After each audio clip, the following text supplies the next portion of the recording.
வாங்க மக்கா வாங்க, எங்க நாடக பார்க்க வாங்க.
Come on.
பழைய வேலைகள் தெரிஞ்சது.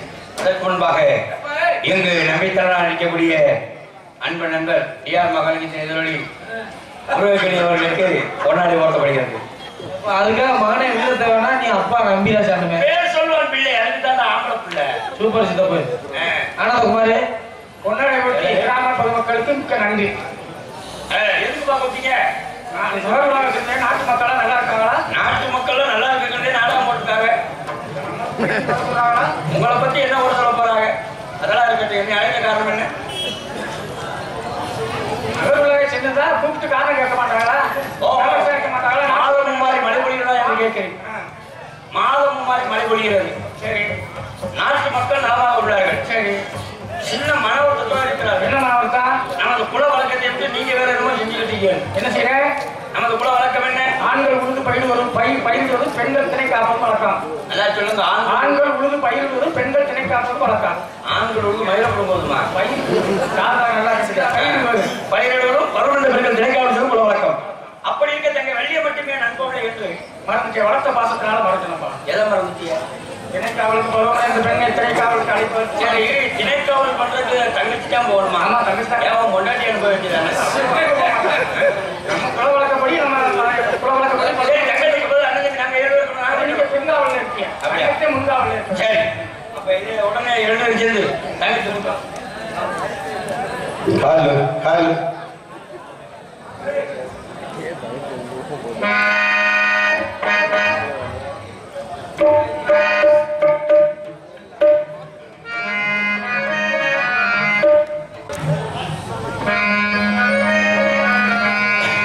ஹலோ முத்துக்கு முத்தாக சொத்துக்கு சொத்தாக அண்ணன் தம்பி பிறந்து வந்தோம் கண்ணுக்கு கண்ணாக அன்பாடு இருந்து வந்தோம் மண்ணுக்குள் உண்ணாக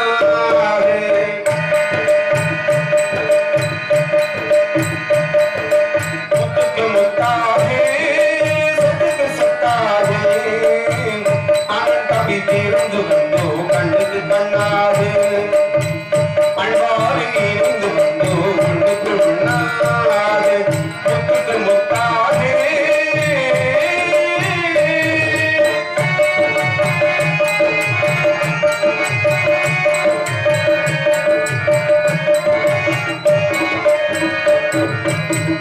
தாயாரும் படித்ததில்லை தன்னை முகம் பார்த்ததில்லை தாராட்டு கேட்பதில்லை ஒரு தாட்டும் அறிந்ததில்லை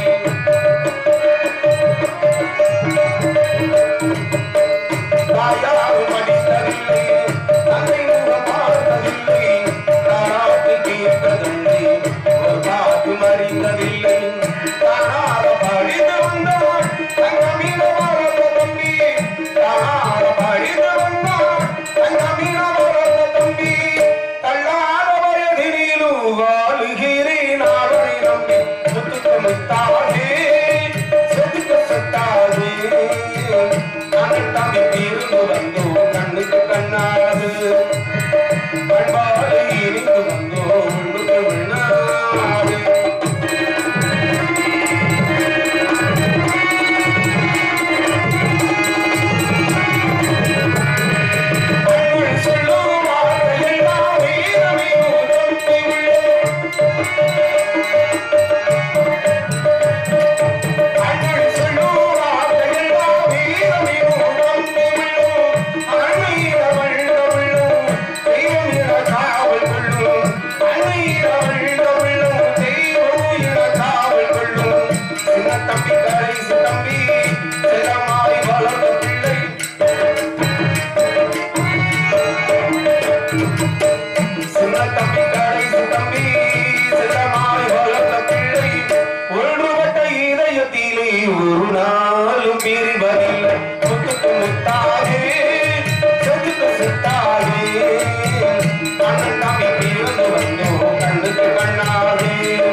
மண்டபம் போல் நாங்கள் கொண்ட சொந்தமாடா ராஜாக்கள் மாளிகையும் மாறாத இன்பமாடா நாடுகால் மண்டபம் போல் நாங்கள் கொண்ட சொந்தமாடா ரோஜாவின் இதழ்களை போல் தீராத வாசமாடா ரோஜாவின் இதழ்களை போல் தீராத வாசமாடா நூறாண்டு வாழ வைக்கும் மாறாத பாசமாடா முத்துக்கு முத்தாகி சொத்துக்கு சொத்தாகு கண்ணன் தம்பி தீர்ந்து வந்தோ கண்ணுக்கு கண்ணாகு அன்பாலி ஏந்து வந்தோ ஒண்ணுக்கு வெண்ணாகு முத்துக்கு முத்தாகி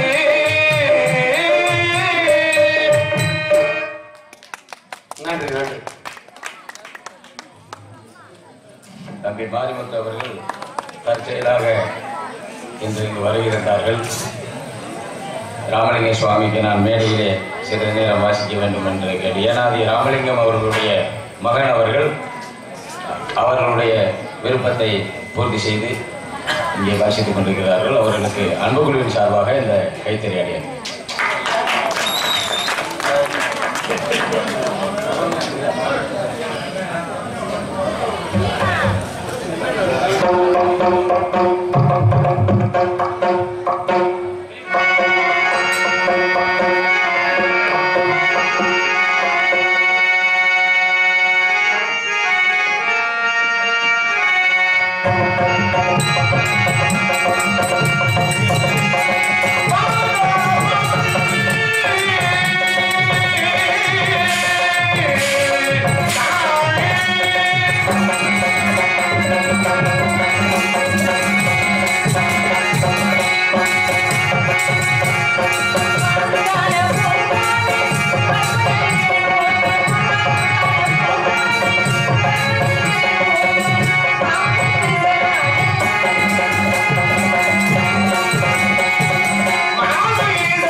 வள்ளியாக வேடமற்று நடத்தி கொண்டிருக்கக்கூடிய அருமை மருமகள் வல்லாள மாநகர் போற்றக்கூடிய மனோரஞ்சனி அவர்களுக்கு கிராமத்துடைய சார்பாக பொன்னாடை அணிவித்து கௌரவிக்கப்படுகிறது. பொன்னாடை அணிவித்து கௌரவத்தை கிராமத்தர்களுக்கும் இளைஞர்களுக்கும் தாய்மார்களுக்கும் எனது சிறப்பாக கலைத்துறை சிறப்பாக மனமார்ந்த நன்றி என்று வணக்கம்.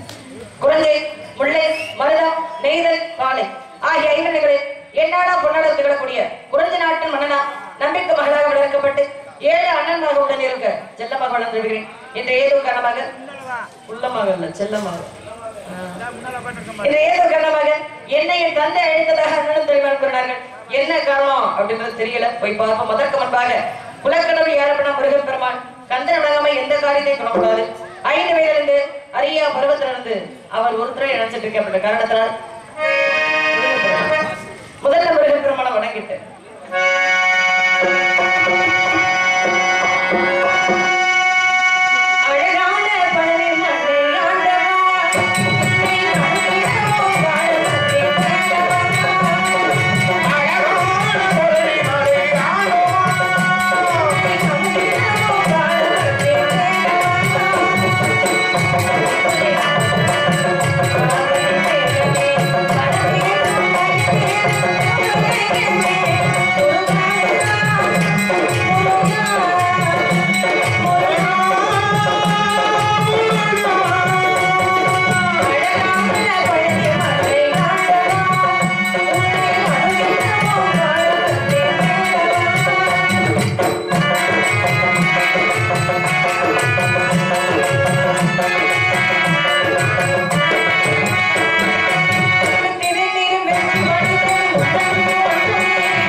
நன்றாக வாசிக்கக்கூடிய இசை மேதைகள்ல வந்திருக்கிறாங்க. அப்படி எத்தனையோ பேர் வந்திருந்தாலும் ஒளிபெருக்கி சரியாக இருந்தா தான் பாடக்கூடிய பாடல்களாக சரி, பேசக்கூடிய பேச்சுக்களாக சரி, அது வெளியில கணீர் கணீர் கேட்கும். அமைதியா தான் பேசுறேன், ஆனா வெளியே நல்லா கேட்குது. அது அப்பேற்பட்ட ஒளிபெருக்கி அமைகிறது பெரிய விஷயம். மற்ற ஊர்கள் எல்லாம் சும்மா சொல்லணுமே அப்படின்றக்காக சொல்லுவோம். ஆனா நம்ம ஊரை பொறுத்த வரைக்கும் அருமையான ஒரு ஒளிபெருக்கி. அது மட்டும் இல்லாம பெண்கள் இன்னைக்கு தான் நிறைய பேர் உட்கார்ந்து இருக்கிறாங்க. ரொம்ப சந்தோஷமா இருக்கு. கூட்டம் கடல் மாதிரி உட்கார்ந்துருக்கு. அந்த பெண்களாக பிறந்துட்டோம்னா நிறைய ஆசைகள் இருக்கு. அந்த மாதிரி எல்லா பெண்களுக்கும் இருக்கிற மாதிரி எனக்கு ஒரு ஆசை இருக்கு. என்ன ஆசை?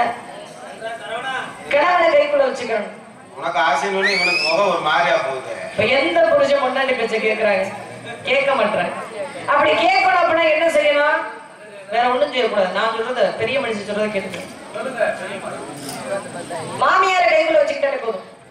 மாமனார்ல இருந்து நாத்தனார்ல இருந்து குழுந்த நார்ல இருந்து எல்லா நாளும் நம்ம கால் அடிக்கும். மாமியார பூரா துரத்தி விட்டுருக்காரு. அப்புறம் புருஷன் எங்க போறாரு? ஒவ்வொரு மாமியாரும் வரக்கூடிய மருமகளை பெற்ற மகளாகவும் ஒவ்வொரு மருமகளும் மாமியாரை பெற்ற தாயாக நினைத்தாலே போதும். எந்த வீட்லயும் மன நஷ்டம் வெடிக்கிற வாய்ப்புகள் இருக்காது. மீன் குழம்புல விஷத்து வைக்கிற வாய்ப்புகள் இருக்கும்.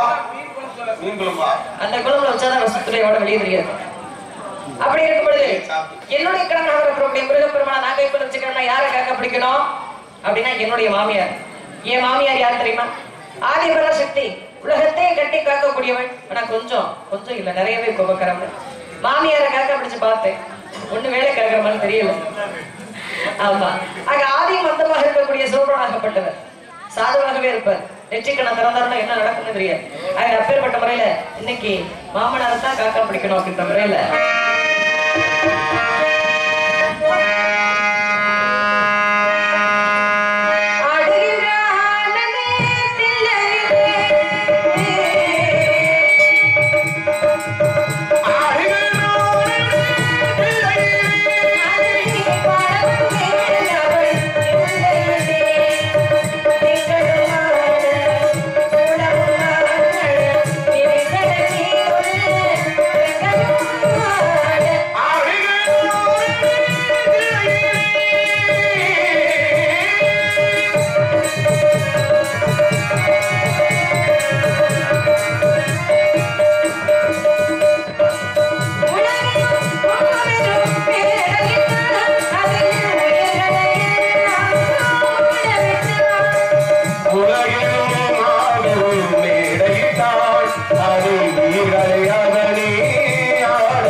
அதுதான் வேணும். பக்க மேல இப்படி அமையணும்.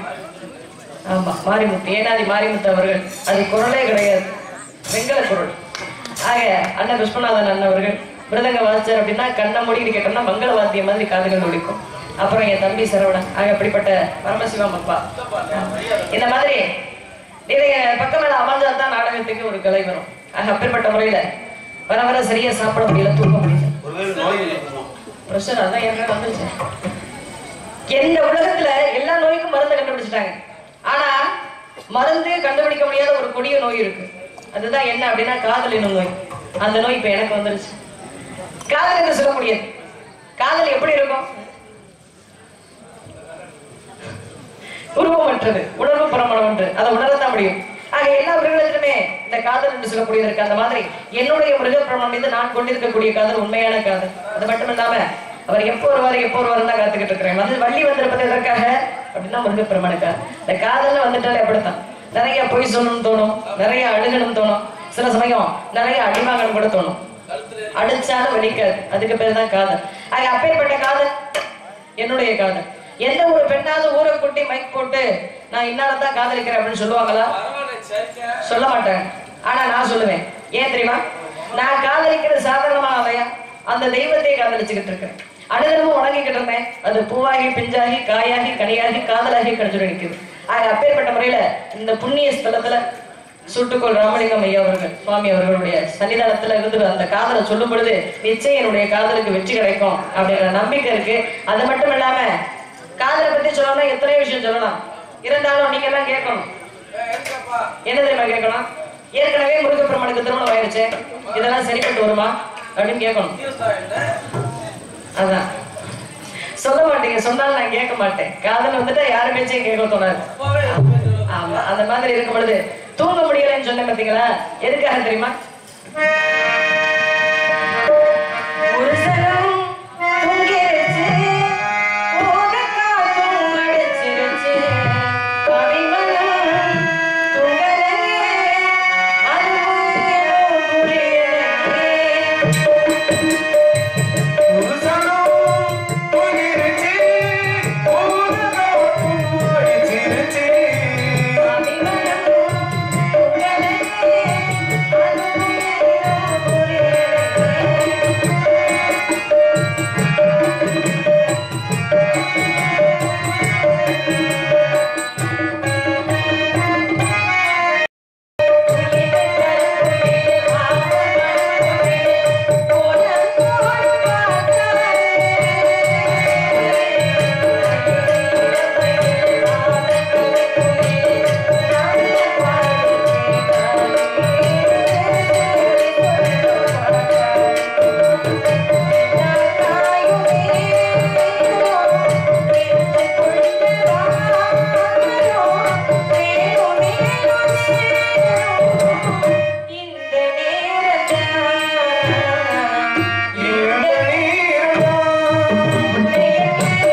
ஓடக்காற்றும் அடிச்சிருச்சு, கவிமனம் தூங்கலையே, அதுவும் ஏனோ புரியலையே.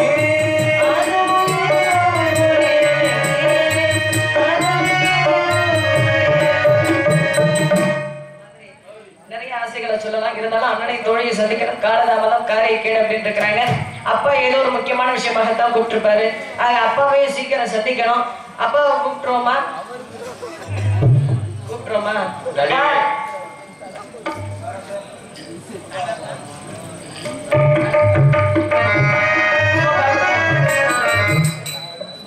பதுங்கில நிக்கிறாரு அப்பா பயந்துகிட்டு. ஏன்பா புலி பதுங்குறதுனா எதுக்கு? வணக்கம்ப்பா, சொல்லுங்கப்பா. மங்களம் உண்டாகட்டும்மா. அறம் காத்து நிலம் காத்து அவைஸ்போ நலம் காத்து சினம் காத்து சீர்காத்து சீருடன் வாழ்வாயம்மா. வாழ்க வளர்க வளம் பெருக உன் தந்தையின் நல்லாட்சி நலமோடு வாழ்வாயம்மா. எதுக்காக கூப்பிட்டீங்க? அம்மா, நம்ம நாட்டு குட வழக்கம் ஆண்கள் உழுது பயிர்வது, பெண்கள் திணை காப்பது. நம்மளை பத்தி நாட்டு மக்கள் அனைவரும் குறை சொல்றாங்க. ஆமா, நாட்டு மக்கள். ஆமா, அதனால நீ திணை காவலுக்கு செல்ல வேண்டும். காவலுக்கு நான் மட்டும் போறேன்னா கூட யார் வராங்களா? தோழி 2 பேர் வராங்க, அண்ணன்மார் வராங்க, பின்னாடி நான் இருப்பேன். சரி, அங்க போய் எப்படி காவல் பார்க்கணும்? ஆரோலம் சோ அப்படின்னு சொல்லி கவலை வச்சு பறவைகளுக்கு எந்த காயமும் ஏற்படாமல் அழகாக காவல் காட்டணும். கவனுங்க அப்புறமா தெரியல. சரிப்பா, நீங்க சொன்ன மாதிரி காவல் கேட்கிறேன். சரி வாங்க. அப்பா போயிட்டாரு. அப்பா போயிட்டாரா? அப்பா போயிட்டாரு. அவரு காவலை பார்க்க சொல்லிட்டு போயிருக்கிறாரு. நம்ம எங்க காவலை பார்க்க போறோம்? நம்ம காதல தானே பார்க்க போறோம். ஆமா, கண்ணு விருத்தமா காவலையும் பார்க்கணும். இல்லைன்னா அப்பாவுடைய கோபத்துக்கு ஆளாக வேண்டியதா இருக்கும். எப்படி சிவனாகப்பட்டவர் தன்னுடைய மனைவிக்கு ஆதிபராசக்திக்கு தன்னுடைய உடம்பில் பாதி இடத்தை கொடுத்தாரோ, அன்னையில இருந்து இன்ன வரையும் சரி, ஆணுக்கு பெண் சரிக்கு சமம் அப்படின்ற ஒரு இப்ப பாத்தீங்களா, எல்லா துறைகளிலும் பெண்களாகப்பட்டவங்க சரிக்கு சமமாகத்தான் இருக்கிறாங்க. அது மட்டும் இல்லாம ஒவ்வொரு மாதத்திற்கும் ஒவ்வொரு பெண்மைகள் இருக்கு அப்படின்னு இருக்கிறாங்க. தை பிறந்தாதான் வழி பிறக்கும். நம்மள மாதிரி ஆடுகளுக்குள்ள மாசி பிறந்தாதான் வழி பிறக்கும். அப்படி இருக்கும்பொழுது மாசி மாசம் மட்டும் கிடையாது, பொதுவா எல்லா மாதங்களிலுமே அதிகாலையில இருந்துச்சு தாய்மார்கள் கோலம் போடுவாங்க. எதுக்காக கோலம் போடுறாங்க தெரியுமா? அவங்களுக்கு இருக்கு 1008 வேலை. அதோட காலையில இருந்துச்சு கோலம் போடுறாங்கன்னா காரணம் இருக்கு. காலை அதிகாலையில எழுந்திருச்சு கோலம் போடுவதன் மூலமாக ஆகாயத்தில் இருக்கக்கூடிய ஓசோன் படலம் என்று சொல்லக்கூடிய அடிக்கிலிருந்து வரக்கூடிய சுத்தமான காற்று அதிகாலை நேரத்தில் மனிதர்களுக்கு கிடைச்சது அப்படின்னா எந்த ஒரு வியாதியும் மனிதர்கள் இருக்காது. அதனாலதான் அன்றைக்கு முன்னோர்கள் வகுத்து வச்சாங்க, அதிகாலையில எழுந்திருச்சு கோலம் போடணும், நடைப்பயிற்சி மேற்கொள்ளணும் அப்படின்னு. இப்ப யாரு கோலம் போடுறா? சூரிய உதயத்தையே பாக்குறது கிடையாது. கோலம் எப்படி போடுறது? கையில தான் போடுவாங்க. ஆனா அரிசி மாவோட கோலம் போடணும். என்ன காரணம்?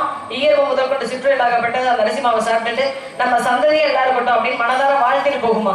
10 பேரை கூப்பிட்டு அன்னதானம் பண்ணணும்னு அவசியம் கிடையாது. இந்த மாதிரி சின்ன சின்ன விஷயங்களை செய்தாலே போதும், அது பெரும் புண்ணியத்தை கொண்டு வந்து சேர்க்கும் அப்படின்னு சொல்லிக்கொண்டு நான் என்ன தெரியுமா சொல்ல வந்தேன்? பாதி பாதி நில சரிக்கு சமம் நில. அந்த மாதிரி என்னுடைய முருகப்பெருமானை நான் உள்ள வச்சிருக்கிறேன், மனசுக்குள்ள வச்சிருக்கிறேன்.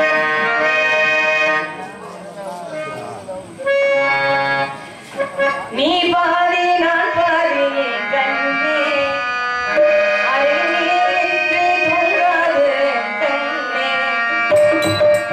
நீ பாதி நான் பாதி கண்ணா. நீ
வச்சிருந்தேன் 50 செம்பரி ஆடு வச்சிருந்தேன் அழகு ரேசு வண்டி வச்சிருந்தேன் 5-6 குரு கணஞ்ச வச்சிருந்தேன் நல்ல குடும்பத்து பேரு வச்சிருந்தேன்